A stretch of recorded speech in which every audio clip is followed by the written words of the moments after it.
Welcome to Retail's Most Wanted, the show that examines the latest issues related to organized retail crime and how retailers and policymakers are fighting back against today's organized crime syndicates. I'm your host, Marty Carpenter, and coming up on today's show, we'll be joined by Sam Sabin, a cybersecurity reporter at Axios. She's Axios' sole cyber reporter, and she covers a wide range of cybersecurity issues relevant to our audience. Prior to joining Axios, Sam wrote at Politico, and she covered tech policy with Morning Consult.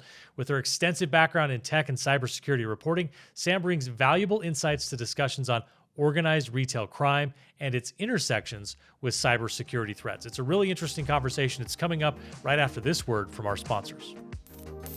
Retail's Most Wanted is brought to you in partnership with the Attorney General Alliance, where U.S. state attorneys general collaborate on emerging legal issues and the rule of law at home and across borders. Learn more at agalliance.com.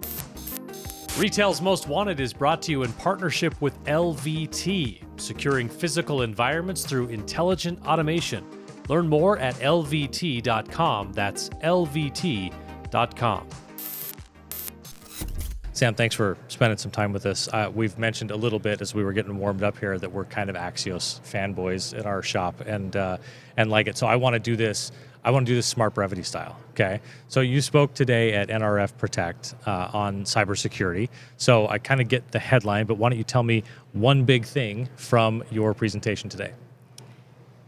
Oh, you really put me on the spot. Typically, you don't have to keep it to 12 words. Notes and I think about this and I cut a lot of stuff to get to the final product. The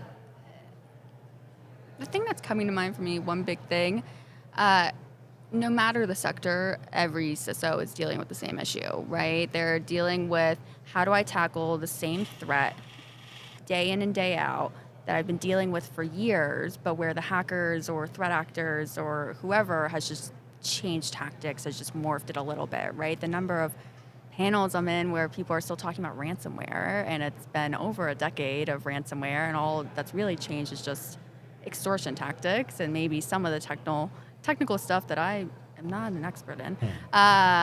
It's kind of wild, right? We had the CISO at Target on the panel, and he said that was like his number one issue. It's not so much AI, it is still ransomware. And then we had another CISO at Living Spaces who talked a lot about passwords and identity protection, all things we've been talking about for so long. So yeah. Let's move on to the second part of a Smart Brevity interview. That's why it matters. Can you give me some context from what your reporting has taught you over the last couple of years? Help contextualize how businesses are looking at this as a problem. Like, why is it such a big problem for them? And give us an idea of the magnitude.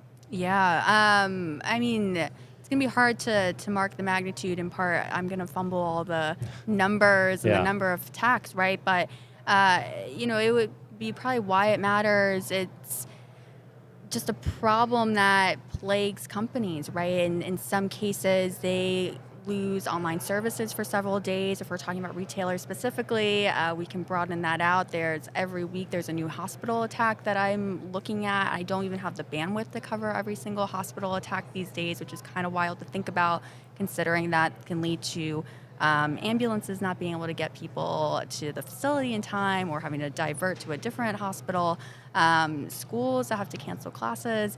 It has a real consumer and everyday American impact, and it is still something that we struggle to talk about for whatever reason. It is plagued. I'm sure if I brought this up at dinner, which I try not to that often, people would go eyes glazed over, get numb because, oh, you're just telling me I have to change my password, or like, oh, there's nothing I can do about this. And so the why it matters is just we're trying to figure out how to get through this apathy and actually move and make changes and get people, maybe your CEO, maybe your CFO, to invest more in cybersecurity so that we can kind of cut down on the impact on consumers and just cut down the number of data breaches, ransomware, so on and so forth. Yeah. Ransomware is one of those that's a little bit easier to quantify because you can say, hey, you got hit, they're asking for this amount of money, here's what it takes you, and maybe some lost productivity to get back there. But when you talk about like a hospital, there are some of those costs that suddenly you can't put a dollar amount on, right? Like a hospital gets into a critical position. If that compromises at any level care for someone, that can have like an irreplaceable type of loss there, like a loss of life or a loss of sort of recovery time or something along those lines. So it gets to be really hard to quantify, I guess, is what you're saying. Yeah, it can be, right? Unless you have those headline grabbing incidents. I would actually maybe argue that it's a little bit harder if you are a small business or even a medium sized business who's reading about this going, oh, that's that other organization. They got hit by ransomware. I won't be. Yeah. And it's really hard for people to fully understand the true impact it can have on a business unless they've experienced it themselves, right? They hear like, oh, your website went down. Okay, well, what does that actually mean? It means you're not getting sales. You're not getting access to your email, which means you can't email your suppliers anymore, which means like if there are customer service requests that you need to be making or customers are emailing you about something, there's no way to get in contact with you. It's things like that then get kind of tricky to quantify, or people just think, oh, that's a later problem that I have a limited budget and I need to put this money into hiring instead for marketing people so that people know I even exist before I invest in security and password managers, right? So it's a bit difficult to quantify. I feel like a hospital, I would hope, knows about it. Of course, they are also resource constrained, especially in rural areas. And so it's more of like trying to quantify it so that people prioritize it, right? And know that it's important. It's almost like going to the dentist. Yeah. I kind of think of it that way. So many people go, oh, I know I need to go in for my cleaning, but I'll do that later. Yeah. And then they go in later and they have like 7 cavities and they need to get a root canal. And they're like, oh no, maybe I would have had far fewer cavities if I had actually gone when I needed to go. Yeah. And so it's more of like rejiggering the prioritizing. Yeah.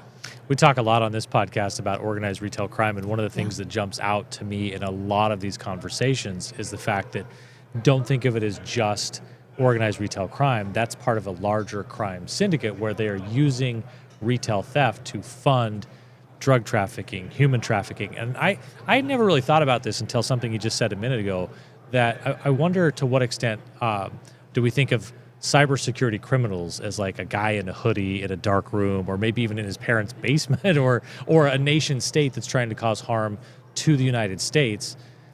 But do we have any indication that there's some kind of connection between a crime group that does organized retail crime, human trafficking, drug theft, and cyber crime? Or are we sort of fortunate, and I shouldn't have even said that out loud and given someone the idea? No, I think there is some crossover, and this might be where me being more of a general cybersecurity expert is going to fail me here. But even in some of the panels, right, I always hear a lot about gift card scams. I think about them in terms of people texting you, just trying to go get you to get a gift card and send it back so that someone overseas can use it. It seems primarily in China, but I could be missing a few countries there. But even some of those end up feeding into romance scams, which I didn't think about. I thought about that purely as cryptocurrency-based transactions. And it seems there's so much overlap in the cybercriminal world. And then, of course, in different countries, there's overlap between maybe who is a ransomware actor and who is maybe doing smuggling or something of that nature. I don't think... it feels weird to think about it this way, but there probably are just like generalist criminals out there who like have multiple gigs and are doing multiple things, or there are gangs that are like have different revenue streams, right? They are also a business. So they also have to think through their own longevity, which is a weird, abnormal way to think about this, unless you are people like us who think about cybersecurity all the time. And that's like something I have to do a reality check with all the time. Yeah. We used to think about businesses as brick and mortar businesses and online businesses, but I think today you may be an exclusively online business like Amazon, although Amazon has had some brick and mortar steps into that foray. But everyone is basically an online retailer at this point if you're in that retail game.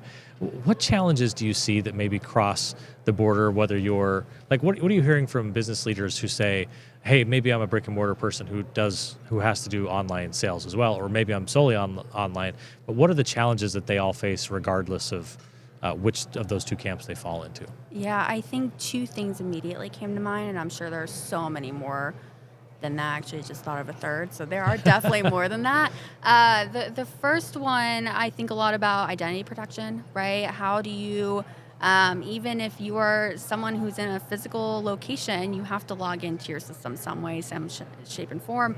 That is something that exists even beyond just like being in e-commerce. Like maybe you have remote workers elsewhere. You also have physical locations to have access to these systems. And maybe it's not as big anymore, but there's always a concern that like, oh, someone can put a USB in your computer and infect you with malware, et cetera. Steal your passwords, your information, things like that. Okay.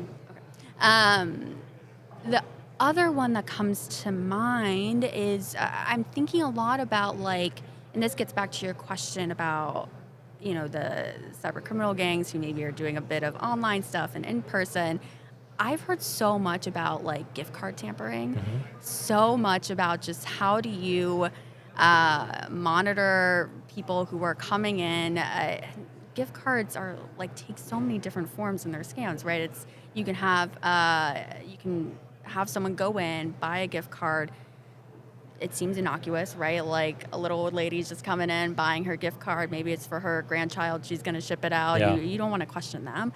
And then I was listening to a presentation from Walmart earlier. Back at Walmart headquarters, they might look at that serial number and realize, oh, for whatever reason, the gift card that this woman bought in our store in Bentonville is now being used in a transaction in China, and that seems weird because she just bought it 10 minutes ago, and there's no way that this could have really like taken off that way. And I think that's a huge issue for those who maybe it's more than just gift cards. Maybe it's other products that are shipped out various places, and having that capacity to it can exist in e-commerce, et cetera. There's so much more that I can ramble on about. The gift card one is an interesting one to me because I've always thought like I think the reason that it's still a thing that you go buy a physical card so you can put it in an envelope and send it to someone or give it to someone. It's probably not as safe to mail it, but just texting it. But it would seem like that's sort of old school. Like that's almost like you're a journalist. We don't really print things on newspaper as much anymore because it's more efficient to send it. And I wonder if either it's safer to do it just by, hey, just go and rather than buy a Visa gift card, go to Visa's website, buy a certain credit, and have Visa securely send it to whichever email you send, and then boom. But I wonder if that opens up a whole extra layer or multiple layers of security problems for Visa, and so it's easier for them to print cards. So I don't know if we're holding on to that current card system because we like to put a card inside a birthday card and give it to someone, or if it really is somehow more secure. It seems like it could be more secure the other way. I think it can be. That's an interesting question. I think part of it is accessibility, right? Not everyone has access to the internet. Not every retailer accepts online gift cards, or maybe you just want to, in these cases, it was a lot of people who wanted like Apple gift cards so that they can, get that gift card number, then they can buy an iPad and resell it in their country for a higher profit and do things like that. So maybe it's just, certain gift cards don't, I think what the real answer is I think enterprises are better at protecting this online than they are in person and at like the physical brick and mortar store, right? Something that I'm just now remembering is how Walmart has made it so that any gift card that they have can't really operate outside of the U.S., right? I would have to imagine that if someone in China, Russia, somewhere else that maybe also has limited access to VPNs and it's harder to hide where they're located, I would have to imagine if they got a gift card number, they put it in for a certain retailer, and maybe if Visa, I don't know if Visa does this, but maybe they put it in, it's not going to work, right? And so I actually think that a lot of retailers are probably savvier on the online side of things, and gift card providers, and there are just so many different layers to gift cards too. It's a complex thing. It's so hard. For sure. So I think that on the online space, they're a lot savvier at this. I just have to imagine it's accessibility. Like people just still want a physical card. I mean, there's a reason I still carry my credit cards instead of using Apple Pay everywhere, right? Yeah. So, and for me, it's still that just every so often you get somewhere that doesn't take it, and so you got to have it. And it's until we get to the full embracing of it that you just know everywhere I go I can use it. Then you can go the more secure route. And I think it's nice. if you're sending someone a gift card as a gift, it's just nice to get the physical nice card to hand instead of somebody an email, something. Yeah, right? I hear So it's simple things like that I think have made them long lasting. You talked earlier today about CISOs and the challenges they face. I'm wondering if you could identify for us some of the trends that you're maybe seeing and how they're utilizing new technologies, AI, to help them in their efforts to protect the data that they're charged with protecting. Yeah, AI it's a tricky one. It's a question that I feel like every time I ask, either people are eager to talk about or they kind of sigh a little and go, this topic again, I can't believe it. A lot of them, from what I can tell, and of course this varies across sector, on this panel with a few retail CISOs, both of them are just experimenting right now in their teams, right? It's very similar across sectors for them, but it was a lot of looking at AI to help read threat intel alerts, right? People get bombarded with these alerts all day, every day, similar to maybe your email inbox. There's no way personally that I read every single press release that comes in through my doors. I love to pretend that I do. Actually, no, I don't. I kind of stopped pretending. But, there was a point where I was trying to be polite. It's a similar issue for security teams dealing with the number of threat reports that they get and using AI to help prioritize, what's severe, what's not. It's things like that. It's AI that can help detect malicious files on your network, like using it for defense, things like that. But a lot of it's still experimentation.